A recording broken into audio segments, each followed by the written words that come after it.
Meanwhile, I think we are, looks like we are broadcasting live. We're just going to adjust screen here. We're going to adjust everything. If you don't know me, that could be a good thing. It could be a bad thing. I don't have my glasses on, so it's also hard to see here. I am Kirk M. Chambers, but I am sitting next to the illustrious Dominique Nicole. How are you, young lady? Illustrious. That's a good word. That is a great word. That's a great word. I don't know where that came from, but you just have to be illustrious. I don't even know what that means. I went to public school, so I don't know what that means. Anyhow, we do not have like any kind of formal, we have no notes, we have no agenda, we have no nothing. We're just gonna sit down here and have a conversation. I feel like I'm like way in the screen. I don't know if I should move back. I'm just really tall. Yeah, that's true. Anyhow, and then my little microphone here, hopefully that'll pick up both of us. So, but anyhow, how are you this evening? Are you great? I'm doing great. I'm doing great. It's been a good day. Productive. Let me ask you, what is, do you pronounce it divorcezing.com? It's divorcing. Divorcing. And zing means to move swift and quickly. Is that a real thing? Or did It really you just is. make that up? No, I didn't have it. It's actually a real word. For real? Yep. Zing. And everyone wants to go through divorce swiftly and quickly. So that's how I came up with that. No, I mean, but where did that come from? What is divorcing? I mean, what is that? Well, so Divorcing is my company. I am a certified divorce coach, consultant, and home sales specialist. Wow. And I help women gain the courage, clarity, and confidence they need to decide if divorce is for them, and if so, to help them through the process and save them thousands. Wow. Yeah. Wow.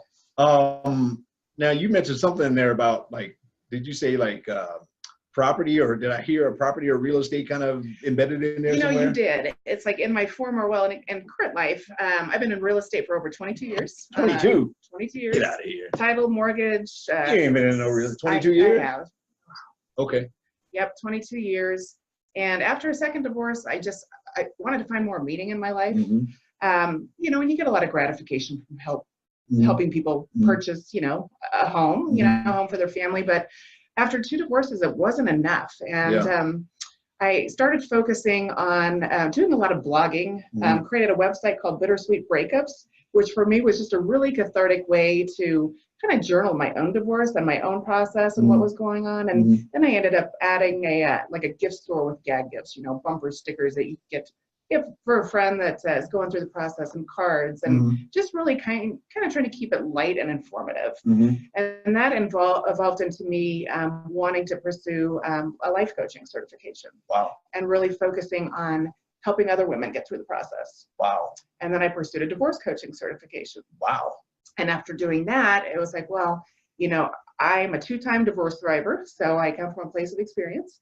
I've got 22 years of real estate behind me, and I've found my passion and my why out of that. And so I've created a business that kind of like encompasses all of divorce. And when you hear the word divorce, that's kind of my tagline now, think of Dominique. Wow. It's kind of your one-stop resource for coaching, consulting about divorce, and just providing women with the resources they need to navigate their divorce properly. Wow. So are you a lawyer? I'm not a lawyer. I cannot give legal advice, but I know enough to be dangerous, but helpful at the same time. And I have some great attorneys that I work with. Yeah. Financial planners, career placement services. There's just so many different aspects and layers when you're going through a divorce that people don't think about in the early stages. So I try and help ease that process for them a little bit. Wow. And that sounds like you, and this is where you and I have significant overlap. And all of this is obviously just setting the stage for a conversation here. But the overlap being working with people essentially in some form of relationship crisis. And I personally, if you don't know, I happen to work with a lot of guys in relationship crisis. You work with a lot of women. I work with a lot of guys in relationship crisis, not only through my book, but my class and speaking, individual one-on-one work with guys, and specifically guys that I teach and show guys how to get and stay free from internet pornography. And 6 out of 10 divorces involve someone with a porn problem. And so not only do I know that story from the inside out, and I even explain it from the inside out as far as book is concerned, but even the class and everything I do is from the inside talked about what you're not as far as a lawyer, and I'm not a doctor, a lawyer, a pastor, a counselor, none of those kind of things. I'm just a guy that just kind of knows what that's like from the inside out. Right. I too know what it's like to go through a divorce, and I too know what it's like to go through a divorce twice. And so, you know, I'm a two-time offender. And in my case, I mean, I own the fact that I killed 2 marriages. You know, and so having that experience, and then having the experience now of being in a relationship and having the experience of seeing things from a different perspective, it just kind of opens the door to a lot of commonalities in terms of things that we see in our culture, not only the past, not only the present, but then also the future. Right. And so though you and I have a lot of overlap, we see things from totally different perspectives, kind of, but can also see things from Mars, Venus. Yeah. Yeah. But both planets in the same solar system. Sure. You know what I mean? Yeah. Wow, that was pretty dope.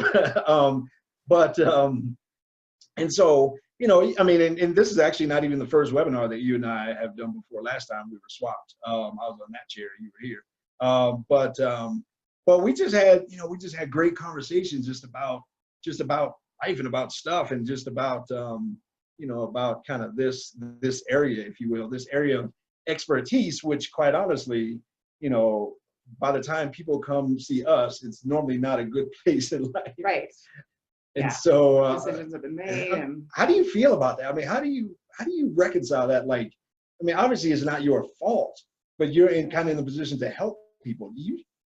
I mean, how do you do that?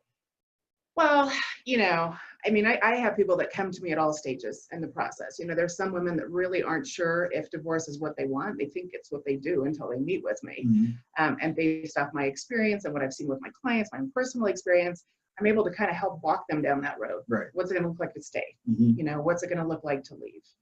And, you know, oftentimes, if you don't have the experience of divorce, you really don't know what to expect. Mm-hmm. And so what I really encourage people to do is, you know, let's look at the reasons for you wanting out of the marriage. If there's abuse, you know, obviously it's time to move on. That's never acceptable or okay. But if it's just you've lost that loving feeling, or, you know, you just want something different in life, or, you know, there's so many things that don't necessarily necessitate a divorce, but probably a re-examination of the relationship itself, you know, and are there changes that could be made? What could he do differently that would make you want to stay? Is it reasonable to think that those things could happen? You ever talk anybody out of divorce?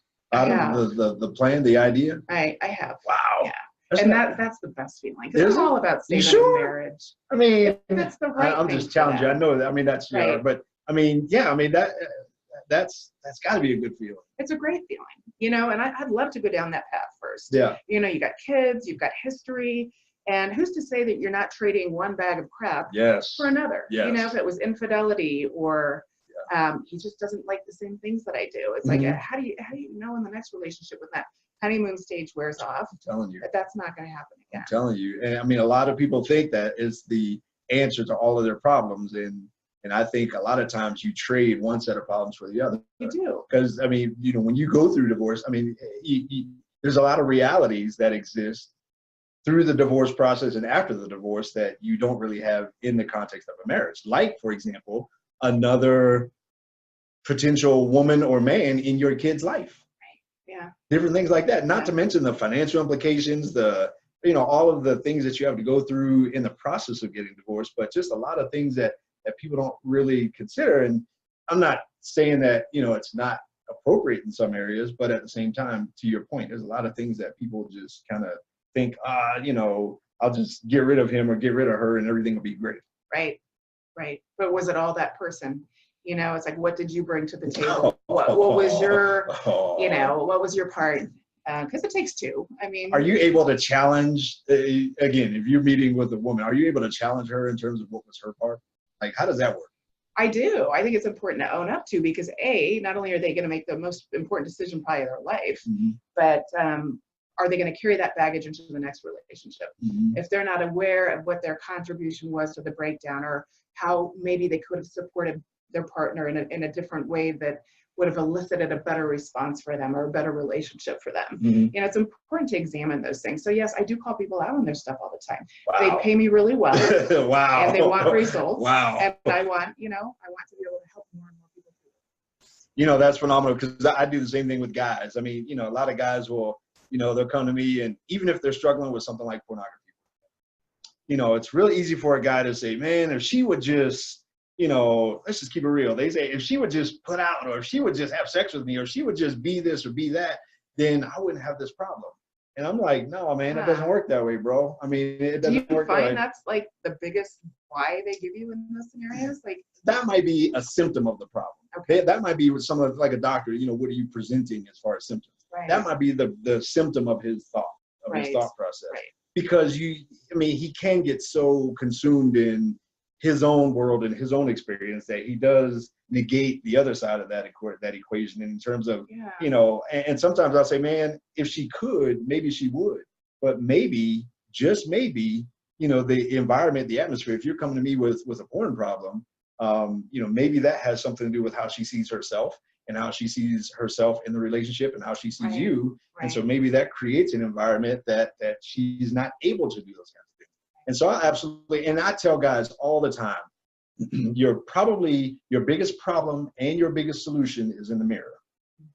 And if you start with that, then you're starting to the right place. But if you start off pointing fingers, or if you start off with he or she or they, whatever, you know, what somebody else did or can do, then you're probably starting off in the wrong place. And I've even had a guy who didn't, I mean, he didn't take my advice, and he ended up with some negative consequences because he couldn't take the focus off of her, even in the context of a divorce and that sort of thing. So, I mean, but yeah, I mean, that's definitely a thing in terms of guys. And yeah, if she would just. And is it kind of a way to like push off the blame and the focus on them and their shortcomings? Or, Yeah, I mean, it's and again, to your point, I like to push back on guys. Now, in my case, I can tell the guy, like, look, bro, I mean, speaking, you know, man to man, I say, look, guy, you know, are you ready? I mean, is your habit important enough to you for you to be, you know, broke and some other guy raising your kids? Right. I mean, and I just, speaking to a guy, I mean, these are the things that will motivate him. And so I'll say, hey, man, you know, here's the deal. You know, you're about to be broken. There's about to be another guy walking around in his slippers and robe around your kids. Are you ready for that? Right. You know, and that's kind of, again, even that's a symptom of the problem. But besides that, are you okay with just living with that thing in your life? Right. With that hindrance or that hitch. So I'll call guys out a lot. Yeah. I'll call guys out a whole lot, because I don't believe in being a victim. And you even said it, even when you said, you know, you said a 2-time survivor of divorce. I love that, because that's not being a victim. I mean, that's being a survivor of something. Right. And that, I mean, that's phenomenal. So what's wrong with relationships in our culture? I mean, you know, if we're going to try to get through this by 6:30, what do you see in terms of the relationship and the way we interact in our culture? You know, I think things have definitely changed. I mean, with the onslaught of just technology and, you know, all that, it's just like the cultural dynamics have really shifted from earlier in history. Whereas, you know, relationships were, like I've said before, like more of an economic enterprise. You knew what to expect early on in the relationship. You knew the man's role in the relationship, you know, go to work, woman raises the kids. Wife probably is going to sit up with the baby and feed it during the evening. It was up to the husband to tell the wife when he wanted sex, and it was up to the wife to, you know, perform and be part of that. And I think a lot of that's changed, you know, over time to, you know, I mean, the roles of men and women have greatly changed. You know, women have kind of the same expectations in those roles, but, you know, now we're working full time, right? We're bringing home the money too. So now we don't have that clarity of what our responsibilities are that we once did in a relationship. So now it's about choices and options, like who's going to advance their career? What makes more sense? You know, are we even going to have kids? Do I even really want kids? I mean, there's just so many choices and options because it's not clearly defined anymore like it once was. And, I think like way back in history, as social animals, we lived in communities and we were part of tribes, and villages. And there were very clearly defined roles of what our expectations were in that. It's like in exchange for obedience and allegiance, you got a sense of identity, belonging, and the rules were very clear, what you were expected to do. And as a result of that, there was no guessing. You were deeply rooted within your community, and just, there were just stronger ties. And I think just with the onslaught of how we've evolved with technology and women going back in the workforce, we've gotten away from our roots. And I think because of that, and things aren't as clearly defined, it does create a lot of challenges in a relationship. More challenges, more choices, more options, more negotiating. So, I mean, are women feeling more pressure in some kind of way in the relationship? I think absolutely. It's, you are now expected to go to work, bring home half the bacon, but then I think a lot of women still feel like they have those earlier traditional responsibilities on top of that, which can get overwhelming. And I think there's a part of that, from an evolution standpoint, where we're wired to just want to do those things for our family anyway. So it's not just the outside pressure, but it's the pressure from the way we're wired that we want to excel in all those areas. And when we can't, which is, pretty hard for anyone to do successfully all the time, it can get discouraging, it can get lonely, it can get disappointing. And then it can trickle down into the marriage. Wow. And then are there cultural pressures on a woman to live up to some kind of standard or expectation, whether it's physically or emotionally, or whether it be, I don't know, career or anything like that, but are there even external or cultural pressures on women to be something? I mean, that's a great point, right? It's like, you look at the magazines in the store as a woman, and it's like I'm competing with, all these supermodels, and the media and the public are dictating what I should look like. Oh God, my hair is not long enough. I need to lose some weight. Now I need boobs. But I need to make sure that I can afford that. So I need to go get a job to be able to do that and to support my family. And there's just so many different rules, I think, and expectations than there were before. And life is simpler. And I mean, even to that point, referring back to guys' perspective of, again, guy that I'm talking to in the context of pornography, talking about, his wife or the lady in his life, which he should do, and that kind of stuff. And I try to circle back with him in the notion that she can never measure up to a porn star, but you're probably expecting her to be one. And, porn star is a porn star. I mean, she's a paid actress, doing something that is not sex. I mean, today's type of porn it's not sex. I mean, it's not anything connective. It's all, consuming. Right. And so maybe you're expecting her to do that. And then at the same time, the domino effect to all of that, in his life. But even from a guy's perspective, even if you take all of that off the table, it's still, how do you feel about yourself after that? Like, most guys, if they really get real and if they really look in the mirror, it doesn't make you feel good to consume a woman virtually, and not only that, but to have something control you where you just can't get free of it. You can't just stop. Yeah. There's something about us that likes freedom. And when there is some kind of habit or some kind of something in our life that keeps us from that, there is something that doesn't feel real good about that. And so I think in our culture, I think we have a problem with 50. The 50 in relationship. And what I mean by that is we go into relationships showing someone 100% of us, but only willing to give 50% of us. And we see relationships as 50-50. Problem is, my 50 always seems like your 50. And I'm never secure that you're giving 50 because I always feel like I'm giving more than 50. And then our relationships become conditional, where we love each other conditionally. When I like you, I love you. And when you're doing everything that I think, and when I think you're meeting your 50, then okay, then I give it to you. And so we come into relationship with people, and it's not even just spousal or significant other relationship is kind of the way we treat each other in our culture. So very conditional.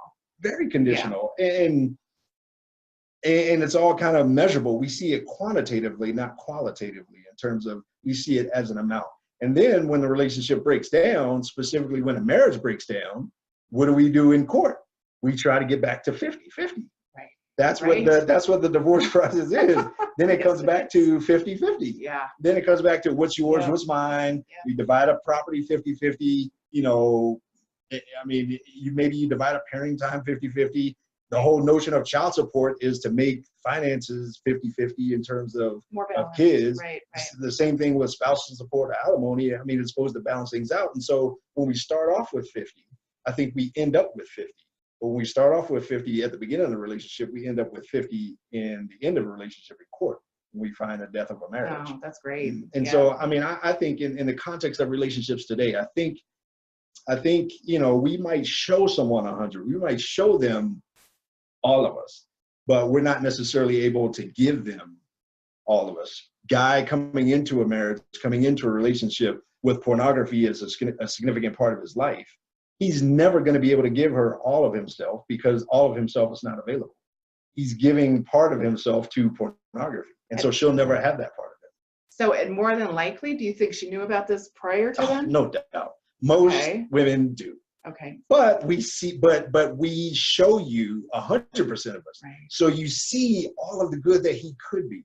You see all of the things that his greatness. So for us you women, see all of his potential. Yeah, you see all his potential. Yeah. And then if I see his potential, and if I could just get my hands on him and if I could just love him enough, and if I can just be all of those things, then he'll just be able to let that go, and then I'll be able to step in and be all that kind of stuff. And we do that in so many ways. Oh, absolutely. Yeah. But at the same, again, so he's showing 100, but he's only giving 50. He's only giving 50, if that. Right. 50 metaphorically. He's only given 50 because he doesn't have 50 available. He definitely doesn't have all of himself available. So all of your heart will never be available to a woman in your life if you have pornography as part of your life, because pornography is always going to be selfish and is always going to want to take more than you want to give it. So I'm speaking just from that perspective. And you can say that for a lot of different things, but from a guy's perspective, absolutely. That's one way that guys come into a relationship with not all of themselves available, but at the same time, he wants all of her to be available. Right. See, I want all of you, but all of me is not available for all of you. Right. So John Legend comes along. John Legend comes along and says, "All of me for all of you." Right. And we sing the song, but in actuality, is all of you available? Let alone are you giving all of you, but is all of you even available? So, yeah. So again, for me, I've been thinking about this. I'm thinking, I think we come into things with an idea of 50-50, but at the same time, I wonder if it should be more 100-100. Because if I love you, I'm willing to lay down my life for you, and that's the greatest love I can have. Then I should be coming in at 100, and ideally, you should be coming in at 100, and we're overlapping. We're overlapping because this thing has got just pure hundreds going on. Yeah, that sounds ideal.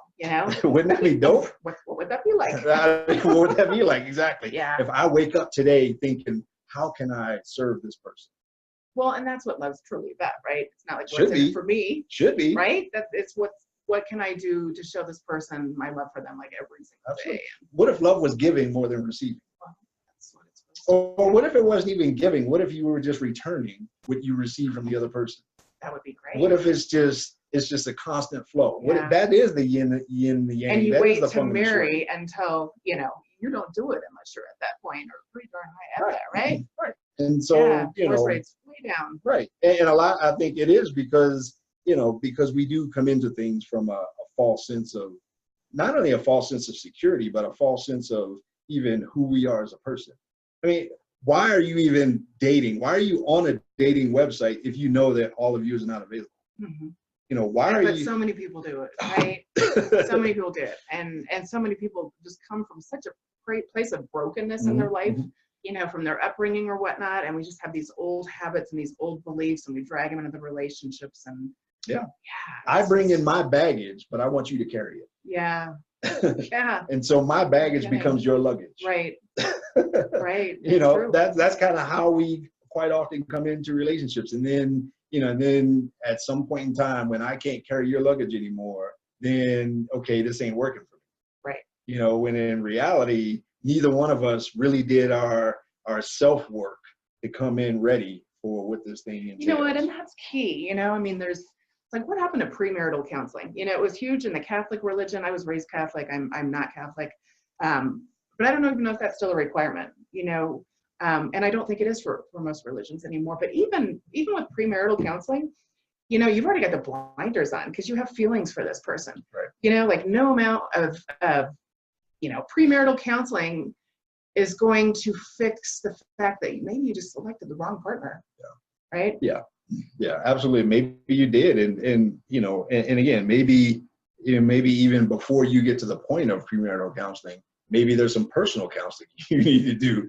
Again, maybe you need to be able to look in the mirror and do some kind of an audit and say, where are my broken places? Right. Where are my wounds? Right. What kind of stuff am I bringing in? Yeah. And the divorce rate is so high because of the repeat offenders. Right.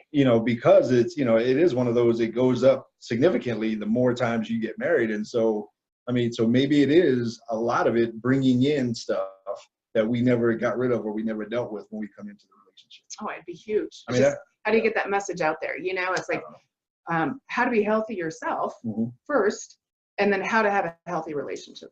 Right. Yeah. How do you pick the right partner for you? Well, do you even know who you are to pick the right partner? There you go. Right? Boom. I mean, and if you can't love who you see in the mirror, you'll never love somebody else. No, yeah, you gotta love yourself. You gotta love yourself, and you gotta know yourself. You won't find the right love. Absolutely. You might find love, but you're not going to attract the right love. You reflect.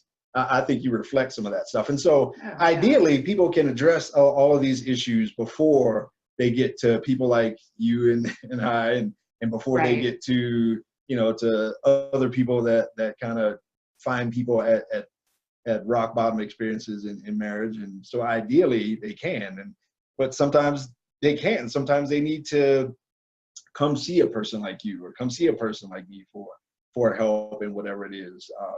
And maybe we need to talk them out of some stuff and talk them into some things. But at the same time, that's we help them kind of where they are. So right. And we could probably talk literally forever on this topic. On this topic and anything, many others. But just the whole idea of kind of what's going on in our culture relationally is something we should probably begin to look at because the next generation is getting worse.